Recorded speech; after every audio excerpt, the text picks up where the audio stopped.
Do you like the blues? Do you want to learn how to play some nice, simple, easy blues guitar solos? If so, you're in the right place. Hey there, I'm Owen Vickers from Guitar Mastery Method. We have helped hundreds of thousands of guitar players just like you all around the world to become great guitar players.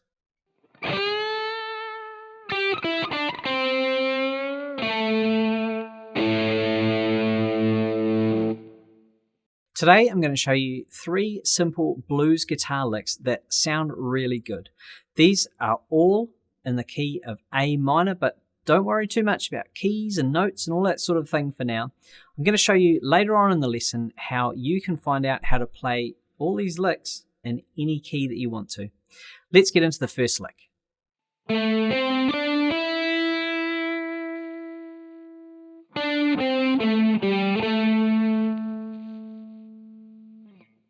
This is a really simple 4-note lick using the G-shape pentatonic pattern in, as I said before, the key of A minor.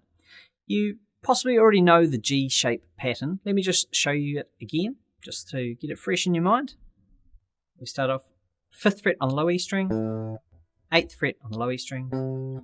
We then play 5, 7 on the A string, 5, 7 on the D, 5, 7 again on the G, 5, 8 on the B string, and 5, 8 on the high E string.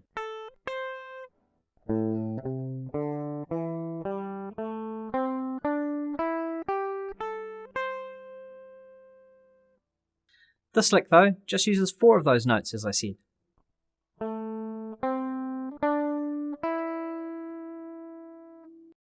The most important part of this lick, even though it is quite simple, not playing too many notes, is to get some feeling behind the notes. So to make every note that you play have some kind of meaning or emotion behind it. One way that we can do this is a technique called vibrato. Now, vibrato is, in its simplest form, just a bending and release of the pitch of the string just slightly. Let me demonstrate for you.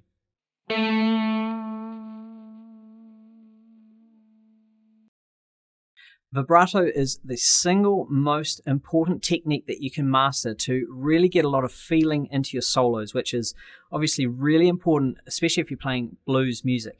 Now, we've got entire videos on the Guitar Mastery Method YouTube channel dedicated to phrasing and putting feeling into your playing and covering things like bending, vibrato, slides, and all those techniques which build up a really great sounding and great feeling solo. So do check those out when you finish this lesson. Here's the first lick, note for note. We start off at the 7th fret of the D string. Play that with our 3rd finger. Our 1st finger then goes on to the 5th fret of the G. 3rd finger onto the 7th fret of the G. And then 1st finger onto the 5th fret of the B string. So, just a simple walk up that pentatonic scale.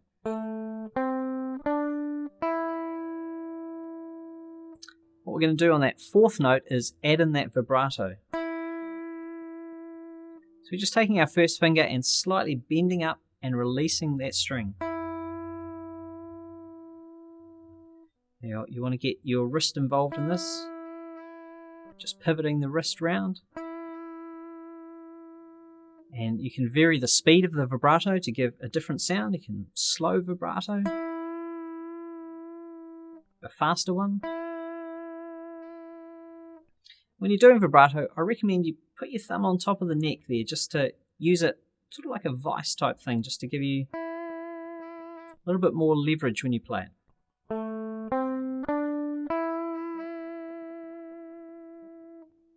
The second part of the solo is just a walk back down the scale, very similar to the first part. We start off at the 7th fret on the G with our 3rd finger, play the 5th fret with our 1st finger on the G. The D string, we play the 7th fret with our 3rd finger, 5th fret with our 1st finger, and then finish it up back at the 7th fret on the D string. And we're putting some vibrato on that one as well. So, just using basically the middle of that G-shaped pentatonic scale, just walking up, putting a little bit of vibrato in, walking it back down, and a bit more vibrato. Let me just play it for you again.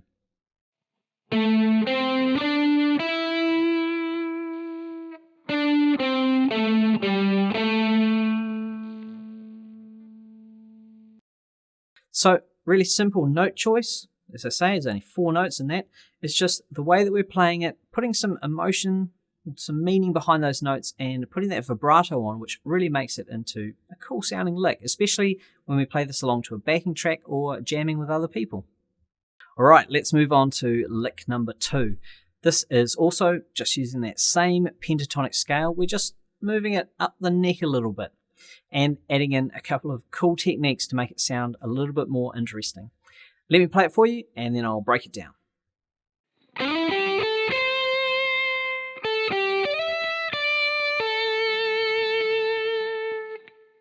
Let me just play the whole lick one more time for you.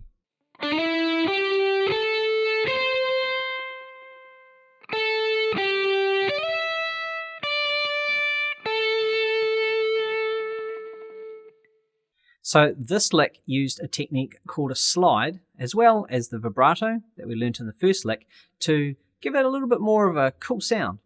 Let me just show you note for note what I played there. Start off by sliding up to the 9th fret on the G. Now we can start this at the 7th fret of the G, pick that once and slide straight up. I'm using my second finger. The next note is first finger on the 8th fret of the B string. Third finger goes on the 10th fret of the B string.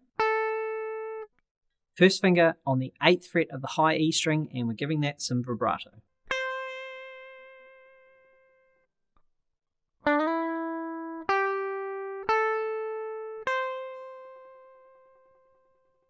We then play the 10th fret on the B string, 8th fret on the B string, then we jump up with our third finger to the high E string, hit the 10th fret, and slide up to the 12th fret. So just that little bit.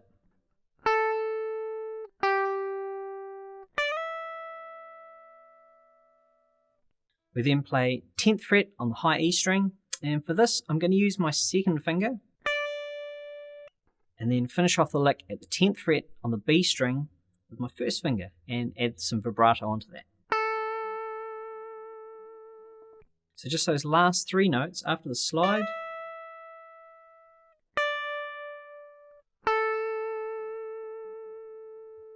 So a little bit tricky getting that 10th fret on the E and the B string, but practice that one and you'll nail it in no time soon. Let me just play it through slowly.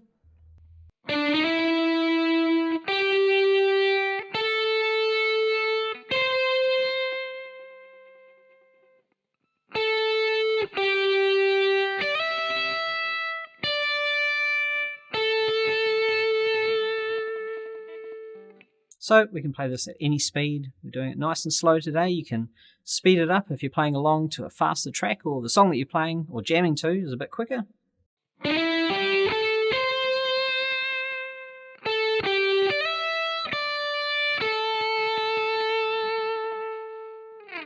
But do practice it nice and slow just to get all those notes ringing out nice and cleanly, and just get your brain to tell your fingers where you want them to go. Our third and final lick today adds in more techniques that you can put into your solos to make you sounding like a pro in no time at all. I'll play through the lick and then I'll explain what I played.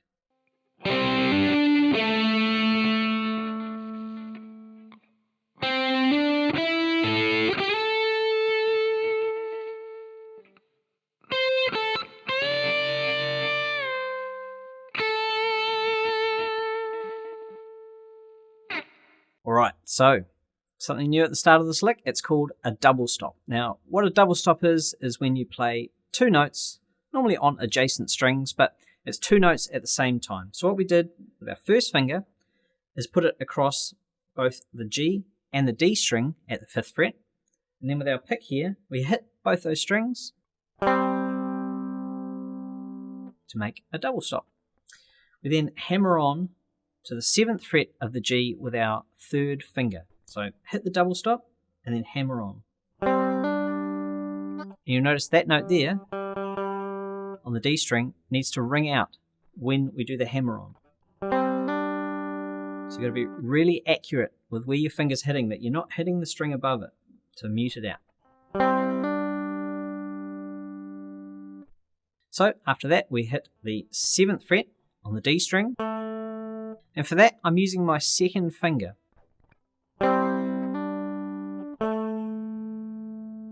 Just because to get the 3rd finger there, we'd probably end up making a pull-off noise. So we want to get that nice and clean and jump our second finger across to that, which is a really good exercise for getting some dexterity in your fingers.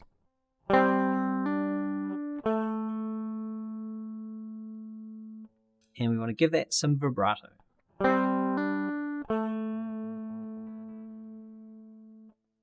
The next part of this lick uses a very common pentatonic lick, which is a great one to have in your bag of tricks whenever you're jamming or improvising along to some music.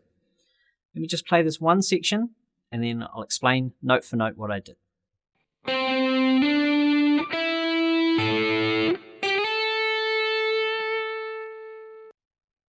We start off with our first finger at the 5th fret on the G, hammer on to the 7th fret on the G.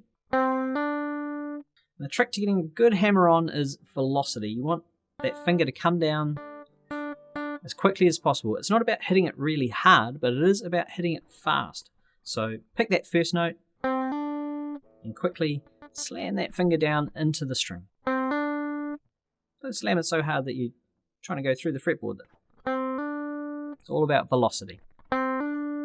After that, we play the 5th fret on the B string with our first finger, and then the 5th fret of the E string with our first finger. So we're barring across those 2 strings, the B and the E, with our first finger.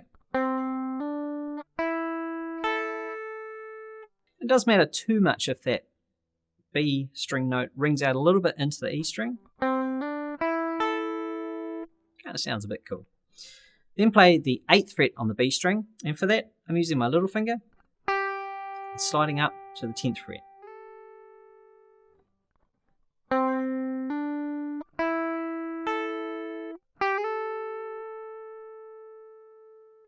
So we're already starting to make our way up the neck a little bit. We now go up to the 13th fret on the B string. I'm using my 3rd finger for that one. And then playing 10th fret on the B string, my first finger. We then play what's called a bend. So bends are one of the great things about playing guitar. It's one of those things that those piano player people can't do, so we've got a little bit of an advantage there in adding some emotion into our solos. We're going to play the 13th fret on the B string and bend the note up just by basically pushing the string up with our finger. So the pitch we're trying to get to is the pitch of the note if we were to play at the 15th fret on the B string. We do that by bending up. So play that 15th fret so you've got that sound in your head, and go back and bend up to that note. Just compare the two. Once again, your thumb can get involved here and the rest of your fingers sitting behind that 3rd finger to bend the note up. Alright, one note left. We play the 10th fret on the B string and give that some vibrato. Let me play the whole thing for you one more time slowly.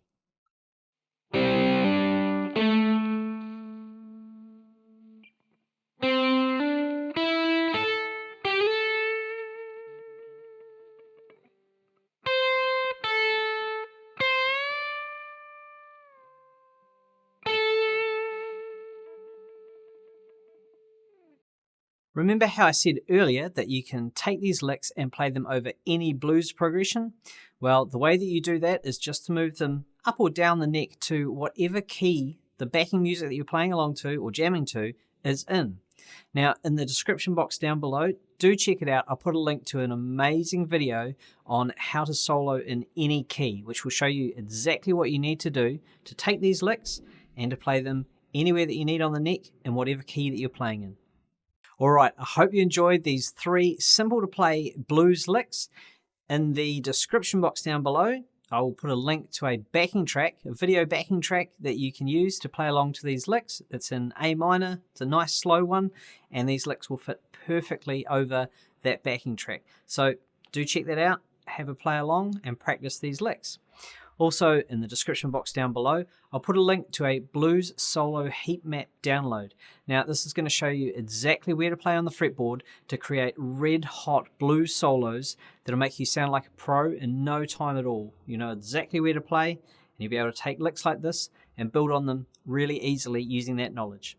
Also, please do hit the subscribe button down below, hit the notification bell icon so that you'll be the first to know when our new lessons come out. See you in the next lesson.